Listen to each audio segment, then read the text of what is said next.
उफ, अब मुझसे और इतना पैदल नहीं चला जा रहा। ना जाने कैसी सांस दी है ऊपर वाले ने जो सांस कम और जल्लाद ज्यादा लग रही है। हाँ, बिल्कुल ठीक कह रही हो जेठानी जी। माँ जी ने बिल्कुल भी नहीं सोचा कि हम तीनों पेट से हैं। हम ऐसे में पैदल कैसे जाएंगी, ऊपर से सिर्फ 150 रुपए देकर सब्जी लेने भेज दिया। बस मुझसे तो अब और नहीं चला जाता। एक तो कब से पैदल चलते रहो, ऊपर से धूप सीधा सिर पर लग रही है। बस थोड़ी सी और हिम्मत करो, हमने आधा रास्ता पार कर लिया है। वो तीनों बहुएं एक दूसरे को हौसला देते हुए पैदल पैदल बड़ी मुश्किल से सब्जी लेकर घर लौटती हैं। तुम दोनों यहीं बैठो, मैं अभी सबके लिए शरबत बनाकर ले आती हूँ। शीतल रसोई में जाती है और सबके लिए शरबत बनाकर लाती है। सभी बहुएं शरबत को देख काफी खुश होती हैं। फिर जैसे ही सभी बहुएं शरबत का ग्लास उठाकर पीने वाली होती हैं कि तभी वहाँ उनकी सास कौशल्या आती है। ये क्या कर रही हो तुम तीनों? मैंने कहा था ना ये शरबत सिर्फ मेहमानों के लिए है। तुम तीनों इसे क्यों पी रही हो? माँ जी, धूप में आते आते हमारा गला सूख गया। अगर थोड़ा सा शरबत बनाकर पी भी लिया तो क्या हो गया? हा, क्या हो गया? तेरे बाप ने दहेज में नहीं दी थी ये शरबत की बोतल? अगर इतनी प्यास लग रही है तो पानी पी लेती, लेकिन नहीं, इन तीनों महारानियों को तो शरबत चाहिए। जब से घर में आई हो तब से फिजूल खर्ची करती रहती हो। अपनी सास की ऐसी बातें सुन उन तीनों की आंखों में आंसू आ जाते हैं। कौशल्या का परिवार एक मिडिल क्लास परिवार थी। उसकी तीनों बहुएं पेट से थी, लेकिन कौशल्या थी कि अपनी कंजूसी से बाज ही नहीं आती थी। वो हर छोटी बड़ी चीज में कंजूसी करती थी। ऐसे ही एक दिन, मेरा तो कुछ खट्टा मीठा खाने का बहुत ही मन कर रहा है। सच कह रही हो देवरानी जी, मन तो मेरा भी कर रहा है, लेकिन घर में तो कुछ भी खट्टा मीठा नहीं है। बस थोड़ी सी खट्टी मीठी नमकीन रखी है, लेकिन अगर वो खाई तो माँ जी तूफान खड़ा कर देंगी। एक काम करते हैं, हम नुक्कड़ पर चलकर रामू गोलगप्पे वाले के ठेले पर चलते हैं। वो बड़े अच्छे खट्टे मीठे गोलगप्पे देता है। हाय, मेरा तो मुंह में पानी भी आने लगा। अब चलो, मुझसे तो अब और नहीं रहा जाता। वो तीनों छुपते छुपाते गोलगप्पे खाने चली जाती हैं। आहा, क्या मजेदार गोलगप्पे हैं, मजा ही आ गया। सच में बड़ी टेस्टी है। उन तीनों को गोलगप्पे खाते हुए उनकी सास कौशल्या देख लेती है, लेकिन उस वक्त बिना कुछ कहे वो घर चली जाती है। जब वो तीनों घर आती हैं तो वो तीनों को देखकर कौशल्या उन पर चिल्लाने लगती। अच्छा, अब तुम तीनों की इतनी हिम्मत कि मेरी मर्जी के बिना गोलगप्पे खाने चली गई? वो माँ जी, हम सबका बड़ा मन कर रहा था गोलगप्पे खाने का, इसलिए हमसे रहा नहीं गया और हम गोलगप्पे खाने चले गए। अच्छे से जानती हूँ तुम तीनों को पैसे उड़ाने का मौका चाहिए। कम से कम 40-50 के गोलगप्पे तो खा ही लिए होंगे तुमने। अब तुम तीनों की एक ही सजा है, तुम तीनों को आज रात का खाना नहीं मिलेगा, समझी? कौशल्या उन तीनों के रात के खाने पर पाबंदी लगा देती है। शाम को जब सब लोग खाने की टेबल पर बैठते हैं तो उनके पति उनसे पूछते हैं, अरे शीतल, तुम तीनों खाने क्यों नहीं बैठ रही हो? तुम तीनों को भूख नहीं है क्या? अरे वो इन तीनों को शाम को तेज भूख लगी थी तो मैंने इन्हें पकौड़े और समोसे बनाकर खिला दिए थे, इसलिए अभी इनका पेट भरा हुआ है। कौशल्या अपने तीनों बेटों से झूठ बोलती है। अब भूख के मारे उन तीनों की सांस निकलने को हो रही थी, लेकिन अपने पतियों के डर के मारे वो किसी से कुछ नहीं कह पाती। ऐसे ही कुछ दिन और बीत जाते हैं। फिर एक रोज, माँ जी, आज हम तीनों का मटर पुलाव खाने का बड़ा मन कर रहा है, क्या आज हम खाने में मटर पुलाव बना ले? अगर पुलाव बनाओगी तो कम से कम 1-1.5 किलो चावल लगेंगे, ऊपर से आलू मटर और ढेर सारे मसाले। नहीं, इसमें तो काफी सामान लग जाएगा। एक काम करो, थोड़े सूखे आलू की सब्जी और छोटी वाली परात में थोड़ा सा आटा गूंथ लो। छोटी वाली परात में? लेकिन उसमें तो बहुत ही कम आटा गूंथा जाता है और हम तो कितने सारे लोग हैं। मैं और मेरे बेटे तुम तीनों की तरह भुक्कड़ नहीं है, इसलिए उसी में आटा गूंथो, काफी। फिर वो तीनों रसोई में जाती हैं और उस छोटी सी परात में ही बबीता आटा गूंथने लगती है। कहने को तो उस घर में 8 लोग थे, लेकिन उस छोटी सी परात में गूंथे हुए आटे से मुश्किल से 20 रोटियां ही बन पाती हैं। लो, हो गई ना रोटियां कम। कहा था माँ जी से इतना आटा पूरा नहीं होगा, लेकिन वो नहीं मानी। अब इन 20 रोटियों में से कौन क्या खाएगा, और हमारे लिए तो क्या ही बचेगा। फिर तीनों बहुएं उदास मन से वो रोटियां ले जाकर टेबल पर रख देती हैं। उस रोज सब्जी अच्छी बनी थी, इसलिए सबने ज्यादा रोटियां खाई। वाह वाह, आज तो आलू की सब्जी क्या मस्त बनी है, आज तो मैं ज्यादा रोटी खाऊंगी। हाँ मेरी बच्ची, तुझे जितनी खानी है खा, आज तो मैं भी 2 और खाऊंगी। इस तरह अब उन तीनों के लिए आखिर में सिर्फ एक ही रोटी बचती है। माँ जी, क्या हम अपने लिए रोटी बना ले? क्यों, इनमें क्या फुई लग गई है या ये बासी हो गई है आधे घंटे में ही? क्यों बनानी है और रोटी? लेकिन माँ जी, इस डब्बे में रोटियां बची होंगी तभी तो खाएंगे ना। इसमें तो मुश्किल से 1 रोटी ही बची है। अगर आपको यकीन नहीं होता तो ये देखिए आप। हाँ तो इसमें कौन सी बड़ी बात है, एक रोटी भी काफी होती है। जानती हो कितने बड़े बड़े गरीब परिवार मिलकर एक ही रोटी खाकर पेट भर लेते थे। तुम तो तब भी सिर्फ 3 ही हो, और इस हालत में ज्यादा खाना खाना वैसे भी अच्छा नहीं होता। मेरी सास तो मुझे 2 वक्त का खाना ही देती थी, मैं तो तब भी तुम तीनों को 3 वक्त की रोटी देती हूँ। माँ जी, कम से कम भगवान के लिए हम पर तरस खाइए, हम पेट से हैं, एक रोटी से ही तीनों का पेट कैसे भरेगा। कहा ना कोई जरूरत नहीं है रोटी बनाने की, अब जो एक रोटी बची है वही तीनों मिलकर खा लो। ये कहकर कौशल्या वहां से चली जाती है। सास है या हिटलर, जी तो चाह रहे रोटी की जगह जहर ही खा लूं, लेकिन पेट में बच्चा है तो उसके लिए तो सोचना ही पड़ेगा। जैसे जैसे दिन गुजरने लगते हैं उन तीनों बहुओं का शरीर भी कमजोर होने लगता है। फिर एक रोज, ये क्या शीतल दीदी, तुम्हारी तो दवाइयां खत्म हो गई है, चलो चलकर ले आते हैं। कोई जरूरत नहीं है दवाइयां लाने की, अरे हमने भी तो 4-4 बच्चों को जन्म दिया है, हमने तो कभी दवाइयां नहीं खाई। चलो जाओ अंदर और काम करो। यहाँ तक कि अब उन तीनों के पति उनके लिए अगर कुछ फल फ्रूट्स या जूस भी लेकर आते तब भी वो उन्हें खाने को नहीं देती। हटो परे, आई बड़ी फल जूस खाने वाली, इन्हें मैं खाऊंगी। बुढ़ापे के कारण अब मेरी हड्डियां दर्द करने लगी हैं, थोड़ी ताकत आ जाएगी। मेरे बेटे सारा दिन मेहनत करते हैं तो वो तुम्हारे लिए नहीं करते। चलो अब जाओ, घर में बहुत काम पड़ा है। वो काम के लिए जाते ही हैं कि तभी शीतल को लेबर पेन शुरू हो जाता है, उसे जल्दी से अस्पताल ले जाया जाता है। शीतल जी की तबीयत काफी खराब है, उनमें काफी कमजोरी है, इसीलिए हम माँ या बच्चे में से किसी एक को ही बचा सकते हैं। ये सुनकर सभी घबरा जाते हैं। डॉक्टर 2 घंटे बाद शीतल की डिलीवरी करते हैं, लेकिन वो सिर्फ शीतल की जान ही बचा पाते हैं। देखिए, माँ के अंदर काफी कमजोरी थी, जिस कारण हम चाहकर भी बच्चे को नहीं बचा पाए। डॉक्टर की बात सुनकर उसका पति जोर जोर से रोने लगता है। नहीं नहीं, ये नहीं हो सकता। हे भगवान, ये तूने क्या कर दिया? तू क्यों इतना निर्दयी हो गया? निर्दयी डॉक्टर नहीं, आपकी माँ है, जिसने ना तो कभी हमें ठीक से खाने को दिया और तो और दवाइयां लाने के लिए भी मना कर दिया। आज जो कुछ भी हुआ है उसकी जिम्मेदार सिर्फ वही है। अगर हमारे बच्चों को भी कुछ होगा तो उसकी जिम्मेदार सिर्फ और सिर्फ माँ जी होंगी। नहीं, हम अपनी पत्नी और बच्चे के साथ ऐसा नहीं होने देंगे। माँ, हमें तो लगा था तुम सुधर गई, लेकिन तुम तो अभी भी बिल्कुल वैसी हो, कंजूस की कंजूस। हाँ, अब हम बिल्कुल भी इनके साथ नहीं रहेंगे। कौशल्या बहुओं के पास जाकर उनसे माफी मांगती है, जिसके बाद उसे माफ कर देती हैं। लेकिन अब कौशल्या पूरी तरह से कंजूसी छोड़ देती है और उनके साथ बहुत अच्छे से रहती है।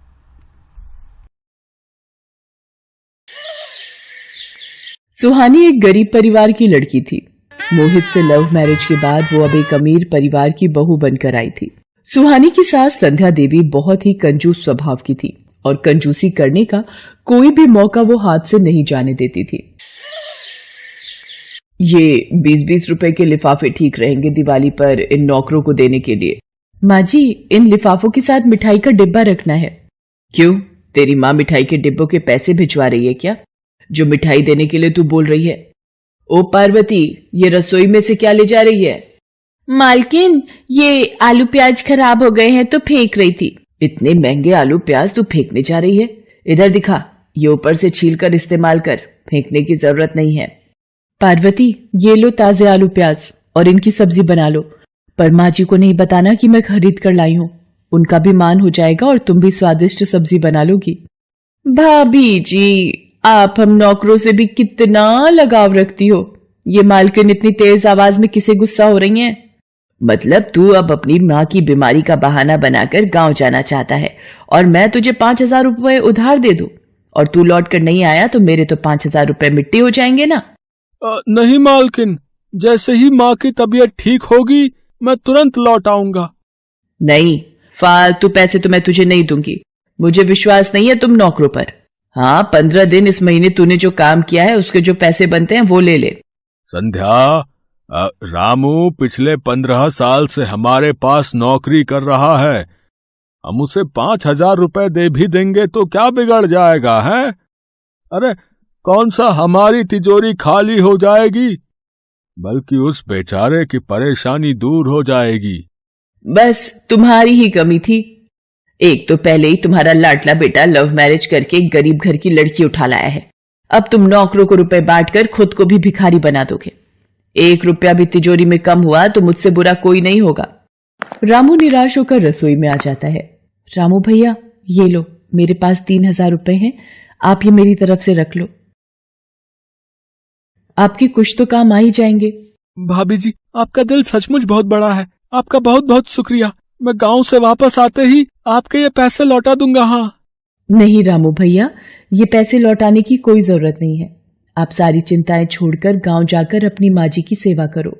सुहानी का दिल बहुत बड़ा था, वो सबकी मदद किया करती थी। दिवाली के दिन नजदीक आ रहे थे। संध्या देवी ने सुहानी से कहा, सुहानी, मोहित और तुम्हारी शादी के बाद ये पहली दिवाली है और तुम्हारे ससुर जी चाहते हैं कि हम सभी को दिवाली पार्टी के लिए आमंत्रित करें। बहुत अमीर घरानों के साथ उठना बैठना है हमारा। तुम अपने मायके वालों को समझा देना, थोड़ा ढंग के बनकर आएंगे, कभी ऐसे ही उठकर आ जाएं, और हाँ, कुछ ऐसे उपहार लाएं जो लोगों के बीच दिखा सकूं। समझा देना, कभी सस्ते से बिस्कुट नमकीन के डिब्बे ना उठा कर ले आए। जी, मेरी मम्मी से बात हुई थी, उन्होंने मोहित के लिए एक। बस बस बस, मुझे अभी तेरी माँ की बनाई लिस्ट नहीं सुननी। मुझे दिवाली के और भी काम है। और ये मोहित कहाँ है? मम्मी, मैंने दोबारा फोन कर दिया है, बिजली वाला अभी थोड़ी देर में आ जाएगा। आपको जहां जहां बिजली का काम करवाना है वो समझा देना आप। संध्या, जो भी राशन मंगवाना है लिखवा देना, गणपत को भेज दूंगा। फिर शोरूम में भीड़ रहेगी तो कोई नौकर खाली नहीं होगा और दिवाली पर सब नौकर छुट्टी पर रहेंगे। लिखवा दूंगी, बाकी ये बिजली वाला आ जाए तो मैं काम करवा कर निपट जाऊं। मोहित और उसके पिता अपने कमरे में चले जाते हैं, तभी बिजली वाला आ जाता है। जी, आपको बिजली का काम करवाना है? बता दीजिए क्या काम करना है। भैया, ये पूरे घर में दिवाली की लाइटें लगवानी है। ये वाली आपको पूरी फिटिंग के साथ 80,000 की पड़ेगी और ये वाली 50,000 की।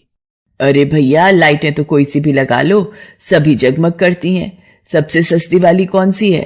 मेरा 5-7 हजार में काम हो जाए और घर भी जगमग करे। पर माताजी, इतनी सस्ती लाइटें लगवाने का कोई फायदा नहीं है, कोई गारंटी नहीं होती इनकी, कब बल्ब का फ्यूज उड़ जाए है कुछ पता नहीं चलता माताजी। अरे, एक त्योहार निकल जाए बहुत है, हमें तो बस शो ही करना है। ठीक है माताजी, ये 8,000 की पड़ेंगी, ये लगवा लो। ऐसा नहीं है, लगवाने वाले ये भी लगवाते हैं, चलने को अच्छी चल भी जाती है। ठीक है, ऊपर छत से लेकर बाहर का सारा बरामदे का एरिया भी कवर कर लेना। सुहानी, ये क्या खरीद कर लेकर आई है? माँ जी, कल दिवाली पूजन के लिए मिट्टी के दिए लाई थी।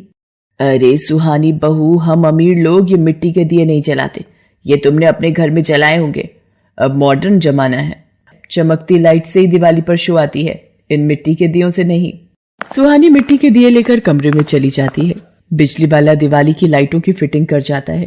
अगले दिन दिवाली का त्योहार था। सुहानी मंदिर की सजावट कर रही थी। सुहानी, अपने मम्मी पापा को अभी बोल दो, सभी मेहमानों को शगुन में चांदी के सिक्के देने हैं। कम से कम 50 चांदी के सिक्के तो रख ही लेंगे। संध्या, कैसी बातें कर रही हो? आजकल सोना चांदी कितना महंगा है?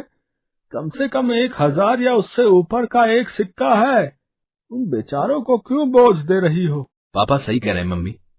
आपको पता है, सुहानी एक मध्यम वर्गीय परिवार की लड़की है। अभी करवा चौथ पर भी वो काफी कुछ दे गए थे और हो सकता है दिवाली पर देने के लिए भी वो अपनी हैसियत से ज्यादा इंतजाम कर ही चुके हों। सुहानी बहू, बहुत अच्छा काम किया, दोनों बाप बेटों को अपनी तरफ मिला लिया है ताकि तुम्हारे मायके वाले खर्चा करने से बच जाएं। अब जब मोहल्ले वालों और रिश्तेदारों के सामने शाम की पार्टी में नाक कटेगी तो मुझे ना कहना फिर। अच्छा, सबको बांटने के लिए उपहार तो खरीद ही लाते हैं। मैं 1 रुपया खर्च नहीं करूंगी। इसके घर से जो आएगा शाम को उसी में से बांट देंगे। दिवाली भी तो इसी की पहली है, यही बांटेगी जो आएगा उसी में से। अभी फोन पर बोल दे अपने मायके में, शाम को मेहमानों को बांटने के लिए तोहफों का इंतजाम करके आएंगे। मैंने भी तो दिवाली की लाइटें लगवाकर कितना सुंदर इंतजाम किया है। इतने पैसे खर्च कर रहे हैं तुम दोनों की पहली दिवाली के लिए। शाम को दिवाली पार्टी के लिए मेहमान आने शुरू हो गए थे। क्या बात है संध्या जी, आपने घर तो बड़ा ही सुंदर सजवाया है। दिवाली की लाइटें अलग ही रोशनी फेंक रही हैं। अरे क्यों ना हो पूनम जी, लगता है इस बार संध्या जी ने अपने बेटा बहू की पहली दिवाली के लिए पैसा दिल खोल कर खर्च किया है। सबसे महंगी सजावट करवाई है, लाखों रुपए खर्च किए हैं इस बार मैंने इस सजावट में। अरे ये लाइट्स को क्या हो गया? मोहित बेटा, ये अचानक अंधेरा कैसे हो गया? अरे ये अंधेरा कैसे? संध्या जी, मेरा साहब। मैं देखता हूँ मम्मी, समझ नहीं आ रहा, सारे स्विच ठीक हैं फिर ये पूरे घर की लाइट क्यों चली गई? मोहित, जल्दी से किसी बिजली वाले को बुला। पापा, आज दिवाली है, कोई भी फोन नहीं उठा रहा। और जिसने लाइट की फिटिंग की थी बोल रहा है कि गांव चला गया है। उसने बोला इन लाइट्स की कोई गारंटी नहीं होती। ये सबसे सस्ती लाइट मम्मी ने ही उसे बोला था लगाने के लिए। देख लिया कंजूसी का नतीजा। मेहमानों को अब अंधेरे में बिठाओगी। पूरे घर में दिवाली के दिन अंधेरा है, वो भी सिर्फ तुम्हारी वजह से। और इन्वर्टर ठीक करवाने में कंजूसी कि बैटरी महंगी है। जनरेटर नया लेने नहीं दिया तुमने कि जरूरत नहीं पड़ती। अब भुगतो। पापा, आज दिवाली पर इतनी रात में कोई आने को तैयार नहीं है। अब कल सुबह ही लाइट ठीक हो पाएगी। अरे अब रोने से क्या फायदा? कितनी बार कहा है, कंजूसी भी किसी हद तक ठीक रहती है। मेहमानों को क्या मुंह दिखाएंगे? इतनी देर में सुहानी के मायके वाले भी आ जाते हैं। बहन जी, सब ठीक हो जाएगा। ऐसी परिस्थितियां कभी कभी हमारे जीवन में बनी जाती हैं, पर हर परेशानी का हल भी हमारे आसपास ही होता है। पापा, सब लोग छत पर क्यों जा रहे हैं? कहीं सबको नीचे हॉल में गर्मी तो नहीं लग रही? मैं देख कर आता हूँ। भाई वाह, मेहरा साहब ने ये किया। असली दिवाली की सरप्राइज डेकोरेशन है। दिवाली के दीपक सचमुच इस दिन जो रोशनी देते हैं, वो सबसे अलग ही होती है भाई, है ना? मोहित बेटा, आज तो तुम्हारे घर की दिवाली पार्टी की सजावट बहुत ही सुंदर लग रही है। काफी मेहनत से ये दीपों की सजावट की गई लगती है। पूरा घर जगमगा रहा है। मोहित, जरा ये दिया सामने की दीवार पर लगा देना। सुहानी, तुमने ये सब अकेले? Thank you so much. Suhani मुस्कुरा देती है और मिट्टी के दीपक जलाकर पूरे घर को रोशनी से भर देती है। आए हुए सभी मेहमान सुहानी की बहुत तारीफ करते हैं। ये देखकर संध्या देवी सुहानी को गले से लगा लेती हैं। सुहानी तो हमारे घर की लक्ष्मी है। ये सब सजावट आज इसी ने की है। और दिवाली की असली सजावट सचमुच इन मिट्टी के दियों से ही पूरी होती है।